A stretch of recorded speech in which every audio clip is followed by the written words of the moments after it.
ശബ്ദത്തിനേക്കാൾ 10 ഇരട്ടി വേഗതയിൽ സഞ്ചരിക്കുന്ന ഒരു മിസൈൽ ലോകത്തിലെ ഒരു എയർ ഡിഫൻസ് സംവിധാനങ്ങൾക്കും ട്രാക്ക് ചെയ്യാൻ പറ്റാത്ത ഒരു മിസൈൽ നാറ്റോ അടക്കമുള്ള രാജ്യങ്ങളുടെ മറ്റൊരു പേടി സ്വപ്നം.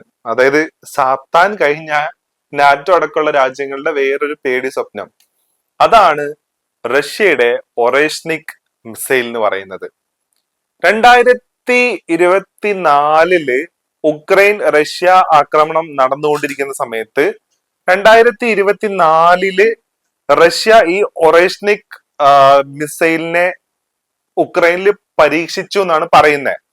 അതായത് കുറെ ഡ്രോണുകൾ അയച്ചപ്പോ അതിന്റെ കൂട്ടത്തില് ഈ ഒറേഷ്നിക് മിസൈലിനെയും കൂടെ റഷ്യ കീവ് അടക്കമുള്ള സ്ഥലങ്ങളിലോട്ട് വിക്ഷേപിച്ചിട്ടുണ്ട് അല്ലെങ്കിൽ ഉപയോഗിച്ചിട്ടുണ്ട് എന്നാ പറയുന്നത്. അപ്പൊ എന്താണ് ഇതിന്റെ പ്രത്യേകത? എന്തുകൊണ്ടാണ് നാറ്റോ അടക്കമുള്ള രാജ്യങ്ങൾ ഇതിനെ പേടിക്കുന്നത്? അപ്പൊ നമുക്ക് നോക്കാം എന്താണ് ഇതിന്റെ പ്രത്യേകത എന്നുള്ളത്. ഒന്നാമത്തെ പ്രത്യേകത എന്ന് പറയുന്നത് മാക് 10 ആണ് ഇതിന്റെ സ്പീഡ്. അതായത് ഞാനിപ്പോ ഇവിടെ നിന്നിട്ട് ഹലോ എന്ന് പറയുന്ന സമയത്ത് അവിടെ നിൽക്കുന്ന ഒരാൾക്ക് ഇത് കേൾക്കാൻ എത്ര മില്ലി സെക്കൻഡ് സമയം എടുക്കുക? വളരെ മില്ലി സെക്കൻഡ് എന്ന് പറഞ്ഞാൽ ഫ്രാക്ഷൻസ് ഓഫ് സെക്കൻഡ് ആണ് എടുക്കുന്നത് അല്ലെ. എന്നാ ഞാൻ ഹലോ എന്ന് പറയുമ്പോ ആ ശബ്ദം എത്ര സ്പീഡിലാണോ ട്രാവൽ ചെയ്യുന്നത് അതിന്റെ 10 മടങ്ങ് സ്പീഡില് സഞ്ചരിക്കാൻ പറ്റുന്ന മിസൈലാണ് ഒറേഷ്നിക് മിസൈൽ എന്ന് പറയുന്നത്. അത് മാത്രമല്ല ഇതിനെ ഏറ്റവും അപകടകാരിയാക്കുന്നത് എന്ന് പറഞ്ഞാല് ഒറ്റ മിസൈൽ വിക്ഷേപിച്ചാൽ മതി, ആ ഒരൊറ്റ മിസൈൽ തന്നെ അത് ടാർഗറ്റിലേക്ക് എത്തുന്നതിന് മുന്നേ സ്പ്ലിറ്റായി അതിൽ നിന്നും വേറെ 5 മിസൈലുകൾ രൂപം കൊണ്ടെന്ന് പറയാൻ പറ്റത്തില്ല, സ്പ്ലിറ്റ് ആയിട്ട് വേറെ 5 മിസൈലുകൾ 5 ലക്ഷ്യസ്ഥാനത്തേക്ക് പോകുന്നുള്ളതാണ്. ഒറ്റ മിസൈല് അതേപോലെ തന്നെ അത് ലക്ഷ്യസ്ഥാനം എത്തുന്നതിന് മുന്നേ സ്പ്ലിറ്റ് ആയി 5 ആയിട്ട് ആ 5 വേറെ ടാർഗറ്റിൽ പോയി ഹിറ്റ് ചെയ്യുന്നു എന്നുള്ളതാണ്. ഇതാണ് ഇതിനെ അപകടകാരിയാക്കുന്ന പ്രധാനപ്പെട്ട പോയിന്റ്. മാത്രമല്ല ഹൈ ആൾട്ടിറ്റ്യൂഡില്, അതായത് ഒരു റഡാറിനോ ഒരു ഇൻഫ്രാറെഡ് ക്യാമറക്കോ അല്ലെങ്കിൽ ഒരു തെർമൽ ക്യാമറക്കോ ഇലക്ട്രോ തെർമൽ സിഗ്നലിംഗ് സിസ്റ്റത്തിനോ ഒക്കെ കണ്ടുപിടിക്കാൻ പറ്റുന്ന അല്ലെങ്കിൽ അതിന്റെയൊക്കെ റേഞ്ചിന്റെയും എത്രയോ മുകളിലൂടെ ഹൈറ്റിലൂടെ സഞ്ചരിക്കാൻ പ്രാപ്തിയുള്ള ഒരു മിസൈലൂടെയാണ് ഒറേഷ്നിക് എന്ന് പറയുന്നത്. മാത്രമല്ല ഖര ഇന്ധനാണ് ഈ പറയുന്ന മിസൈലിനകത്ത് യൂസ് ചെയ്യുന്നത്. അപ്പോൾ ഒരു പ്രശ്നം എന്താണെന്നറിയോ?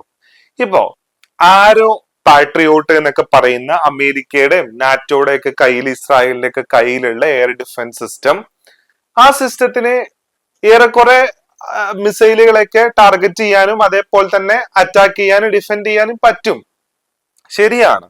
പക്ഷെ സൂപ്പർസോണിക് മിസൈലുകളെ അതിന് ടാർഗറ്റ് ചെയ്യാൻ പറ്റുമോ എന്ന് ചോദിച്ചു കഴിഞ്ഞാൽ അതിന്റെ റഡാറുകൾക്ക് ചിലപ്പോൾ അതിന്റെ പ്രസൻസ് കണ്ടെത്താൻ പറ്റും, പക്ഷേ അതിനെ അടിച്ചിടുക എന്ന് പറയുന്നത് വളരെ ഇമ്പോസിബിൾ ആയിട്ടുള്ള കാര്യമാണ്.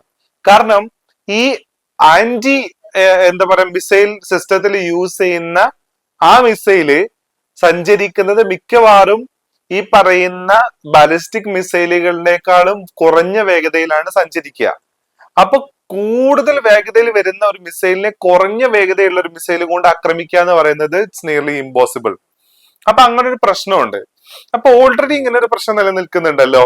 പക്ഷെ എന്നിരുന്നാലും കുറച്ച് AI ഒക്കെ ഉപയോഗിച്ചിട്ട് നല്ല കാൽക്കുലേറ്റ് ചെയ്ത് ഹിറ്റ് ചെയ്യാൻ പറ്റുന്ന രീതിയിലേക്കാണ് നമ്മൾ ചെയ്യുന്നതെന്നുണ്ടെങ്കിൽ ഇതിന്റെ മാനൂവറബിലിറ്റി ഒരു പ്രശ്നമാണ്. അതായത് സഞ്ചരിക്കുന്ന സമയത്ത് ദിശ മാറിക്കഴിഞ്ഞാലും പ്രശ്നമാണ്.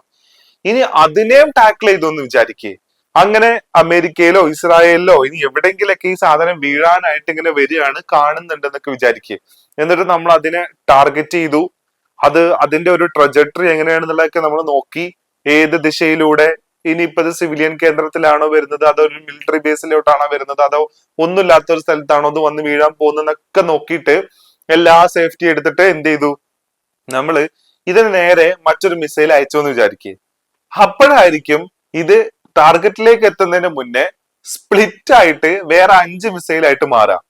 അപ്പൊ എന്താവും, ഈ എയർ ഡിഫൻസ് സിസ്റ്റം എന്താവും, കൺഫ്യൂസ്ഡ് ആവും.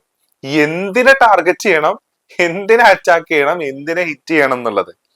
ഇങ്ങനെ കൺഫ്യൂസ്ഡ് ആവുന്ന സമയത്ത് സക്സസ്ഫുള്ളി ഈ 5 മിസൈലും എന്ത് ചെയ്യും, ടാർഗറ്റിൽ പോയി ഹിറ്റ് ആവുകയും ചെയ്യും.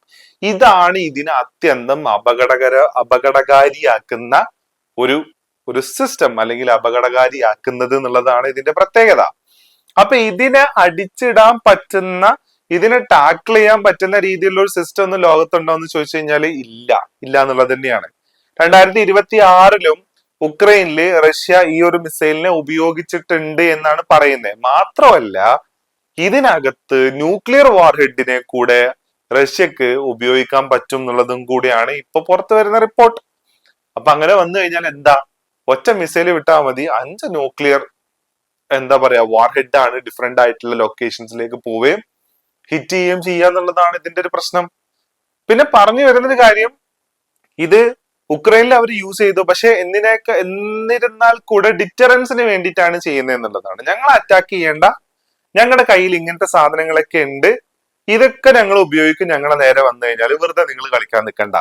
ഈ ഒരു സന്ദേശം നാറ്റോക്ക് കൊടുക്കാൻ വേണ്ടിയിട്ട്, അമേരിക്കക്ക് കൊടുക്കാൻ വേണ്ടിയിട്ടാണ് ഇവർ ഇങ്ങനെ ഒരു സിസ്റ്റം ഇപ്പൊ ഉണ്ടാക്കിയേക്കുന്നത് എന്നുള്ളതാണ് പറയുന്നത്.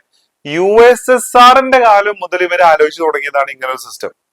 എനിക്ക് തോന്നുന്നു ഇതിന്റെ പല ടൈപ്പ് ഓഫ് വെറൈറ്റി ഓഫ് മിസൈലുകൾ ഇവര് നിർമ്മിച്ചിട്ടുണ്ട്. പക്ഷെ ഇച്ചിരി കൂടെ സക്സസ്ഫുൾ ആയിട്ട് ഇവർക്ക് ചെയ്യാൻ പറ്റിയിട്ടുള്ള ഒരു സാധനമാണ് ഒറേഷ്നിക് എന്ന് പറയുന്നത്.